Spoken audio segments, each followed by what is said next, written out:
charges from inside to the outside. So that is in regarding about example 20.6. 20.6. This one is related with the sphere. Here is a sphere, is a solid sphere with the charges.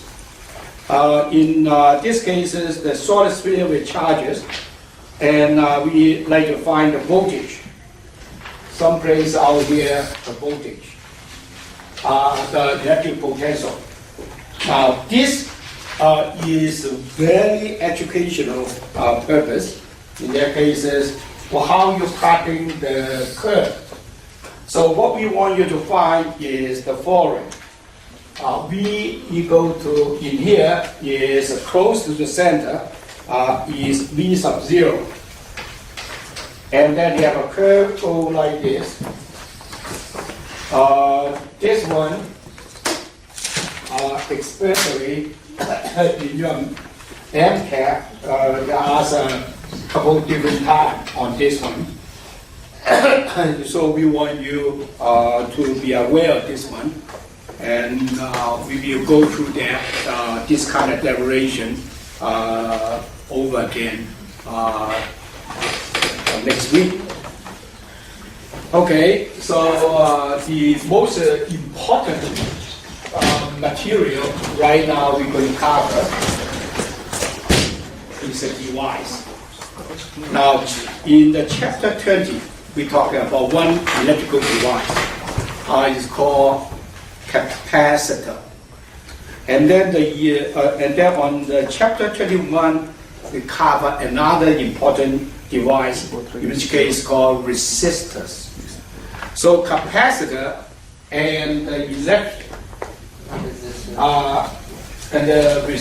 resistors is going to be very important for our learning. Long time ago, United States is making a lot of capacitor here in United States, and a lot of transistors in here, resistor capacitors. Now all those jobs is going to China, especially the capacitor making. That involving lots of labors. Basically, we give the job away to other people. And the worst part of the things is reading news about over the weekend, something is very scary. The government job is twice as much as manufacturing jobs. Back in 1968 to 60 to 80, is a government job is half of the manufacturing job.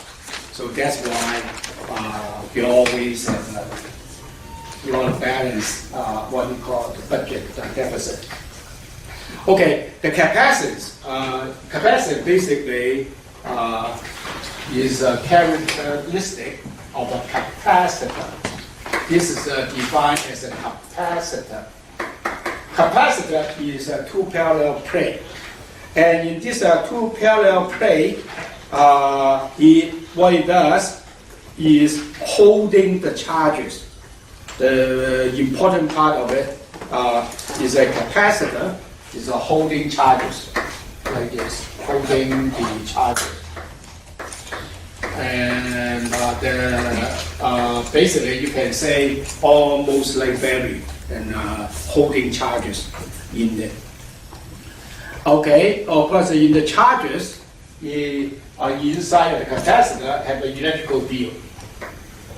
This is an electrical field.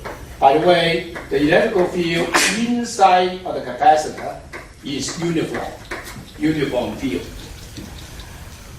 And the unit for the capacitors is, the capacitor job is to hold the whole charges. The whole charges. Okay, the charges. So we have the characteristic of it. We define the characteristic of this capacitor called capacitance.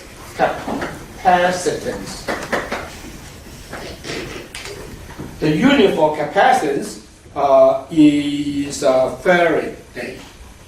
The unit is Faraday. F.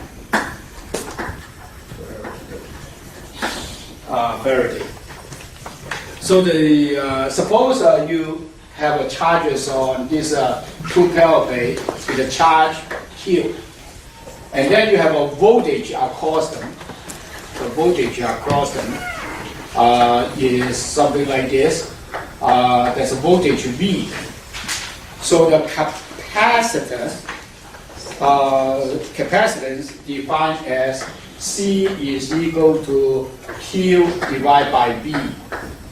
That's a definition of the capacitance equal to Q divided by V. So this unit, Q is Coulomb, V is volt.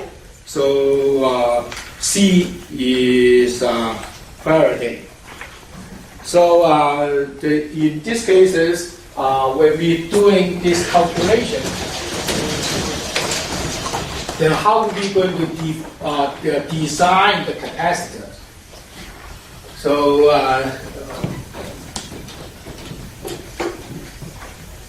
back in my day in college, we also to learn how to wrapping the things to make a capacitors. So capacitors is using parallel plate. So this is the parallel plate.